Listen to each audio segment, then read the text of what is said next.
talk, but let the work go on. Don't disrupt the work. Because Singapore being a small country and zero natural resources, we have improved only because of discipline and all these rules. People think that tourism is the main contributor to the income of Singapore. No, tourism only contributes about 4 to 5% to the GDP.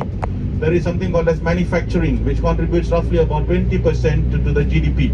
So manufacturing, we manufacture semiconductors or the small chips which are used in the computers, the circuit boards.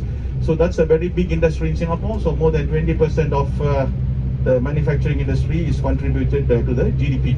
We also have finance. Finance is very big in Singapore. You have all major banks in Singapore. People also come and park their money here. People who are rich in India, China, Nepal, Indonesia, all these places, they come here to park their money. So because this is a very stable country, from 1959 until now, there's been only one party which has been ruling Singapore. It is called the PAP, People's Action Party, founded by our former Prime Minister, Mr. Lee Kuan Yew, in the year 1954.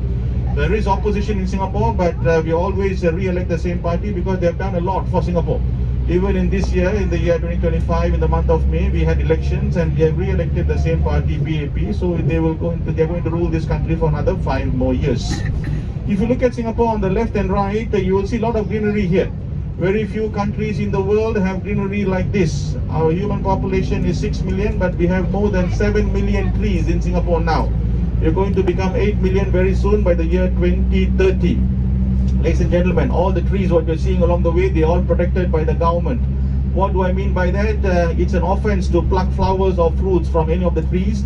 And at the same time, if we see flowers or fruits fallen down on the road, we are not supposed to bring it back. It is also considered as offense. And if you're driving badly and if you go hit a tree and damage a tree, the fine can run up to 50,000 Singapore dollars, and you can also be jailed for it. Like I told you, this is a tropical country, ladies and gentlemen. Only 2 seasons here, hot and wet. This morning has been a bit nice. Hopefully we continue with the same weather until we finish our city tour.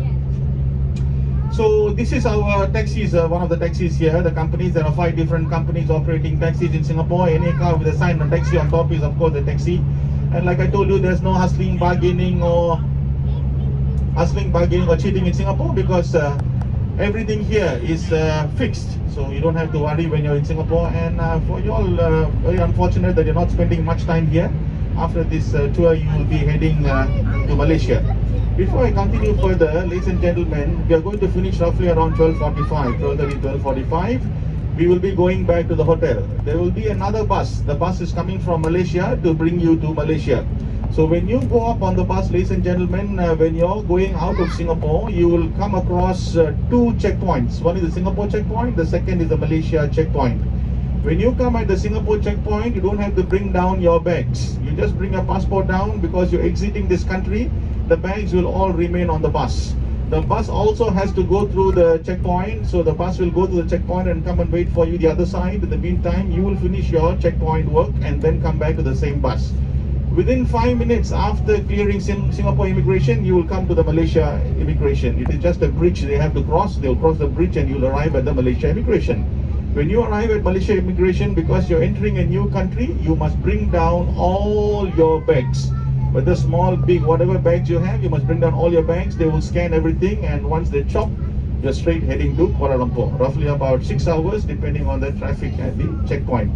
Sometimes if there's no traffic at the checkpoint or no much crowd, they even drive within 4.5 to 5 hours to Kuala Lumpur, depending on the skill of the driver. That's a beautiful highway going from Singapore to Malaysia. Last time there was no cameras, much cameras. The normal speed is about 110 kilometers per hour, but they will drive 150, 160, even sometimes 200 kilometers per hour on that road. So a lot of accidents happen. So now they have placed cameras, so the drivers are a bit careful, but still they drive around 130, 140, depending on the skill of the driver. So that's the Malaysia part. Okay, what we are going to do now is we will be stopping at a few places depending on your cooperation. We will be also stopping at the very important place called Merlion. Merlion is the main place in Singapore. It's an icon of Singapore. And if you don't stop at the Merlion, and if you don't take a photo standing next to the Merlion, and if you go back to Nepal, they will not believe that you were in Singapore. What is Merlion? If you go and type Singapore, the first thing what you're going to see is the icon, Singapore icon. In Indonesia, It is believed one of the days he went on a hunting expedition, and when he was passing by, he came across this island. He liked this island, so he asked the people who were following him, what is the name of this island? No one knew the name of this island. So they all came onto this island. So when they came on this island, it is believed that they saw a large beast, red-chested with a lot of hairs. The prince did not know the name of the beast, so he asked his people if anyone knew the name of the beast, and someone shouted, Singa. Because they were all speaking Sanskrit, Singa means lion. So when the prince thought that he saw a Singa over here, he named this place Singapura. Singapura means Lion City. That's how Singapura got its name. But after the British came, Mother Malayan, about 8.6 meters tall, and a small one, it's about 2 meters tall. We call it the Kap Malayan. So we will be going there, but before that, because we are going through this way, and first stop I may do a stop at the souvenir shop. Because we are passing by that way, we will stop at the souvenir shop. It's only one big shop over there. It's a duty-free shop. There's no compulsion for you to buy anything, but just in case if you like, you can buy. Like I told you before, if you have Thai baht, if you have Malaysian ringgit, if you have American dollars, and for whatever reason, if you have Indian currency, or if you have Singapore dollars, you can use any of these currencies to buy anything you want. Again, I tell you, it is not mandatory, but then if you want, you buy. If not, you will just quickly take a look at the price, come back to the bus and continue our tour.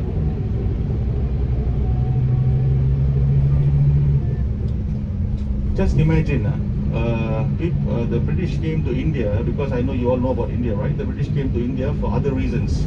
This being a small country, why would the British want to come here? So you're going to Malaysia later, you're going to this place called Kuala Lumpur. When you are going to cross Singapore border, you will enter into a state called Johor Bahru. Johor Bahru is in Malaysia. After Johor Bahru, about 2 hours from Johor Bahru, you will cross another state called Malacca. Malacca was a port. Once upon a time, it was a port. And if you go all the way, you will go to Kuala Lumpur. And from Kuala Lumpur, you go towards north, there's another place called Penang. Penang is also a port. So Penang actually was held by the British. The British were holding Penang. But Malacca, towards the southern side of Malaysia, was held by the Dutch. So the Dutch were holding Malacca. So those days, what they used to do is, 19, he made a pact with Sultan Hussein Shah, and 1819 onwards, it became a British establishment. After Raffles took over Singapore, he made this port as the #1 port. It also beat Malacca port. So the Dutch had no other choice but to give the Malacca port to the British, and in return they took some places in Indonesia which were held by the British. So that's why they call it the Strait Settlements. The Penang port, the Malacca port and Singapore port are called as the Strait Settlements. That's the reason why the British came to Singapore. And in Singapore, if you see, there are many places named as Raffles. So wherever you see Raffles, it is all named after the first Britisher who came to Singapore. Like you have the Raffles Hotel, you have the Raffles Hospital, you have the Raffles Place, you have the Raffles Shopping, Raffles this, Raffles that. Whatever Raffles you see is all after the first person who arrived in Singapore. The blocks what you're seeing on the right is Housing Development Board flats. 80% of Singaporeans, we all reside in Housing and Development Board flats.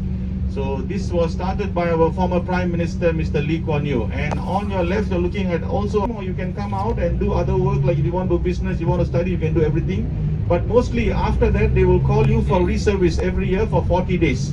In that 40 days, they will test you on your physical fitness and also train you on new skills if you're not in the mainstream military. So Mr. Lee Kuan Yew felt that all Singaporeans must own a house in Singapore. But in Singapore, the land is super expensive. If you're owning a landed property like bungalows you have back in Nepal and India, we are very difficult for us to own that kind of property here because it is super expensive. So that's why Lee Kuan Yew started this Housing and Development Board project, and these houses are built and sold only to local people at a subsidized price. Okay, ladies and gentlemen, we are almost there at the souvenir shop. We will be stopping here for a short while. You take a look at the big shop. It's a duty-free shop. And like I told you, 5 different types of currencies are accepted. You can take a look. If you like, you buy. If you don't like, don't need to buy. And sometimes if it is crowded, what they do is they give you stickers. They paste on you. And once you finish shopping, whether you buy or don't buy, when you're coming out, remove the sticker and throw it in the dustbin. Or there is a place over there where you can paste the stickers. And then you come onto the bus. So roughly the time now is about 10:05, maybe I count as 10:10. We stay here until 10:30, about 20 minutes for you, and then you take a look. If you like, you buy. If not, it's okay. And over here, you're looking at Singapore's port as well. There are 3 container terminals over here. And all these container terminals are going to be vacated by 2027. We are building a very big port in an area called Tuas. Tuas is on the western side of Singapore, about 30-35 kilometers from here.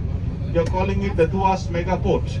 And after the whole area gets vacated, after 2027, there's going to be a new city which is going to come here. I told you for the tour, you can keep the bags or the bus just in case you don't want to bring down your bags. Until you finish the tour, you can leave your bags. Once we complete the tour, when we arrive at your hotel, then you have to bring down all your bags.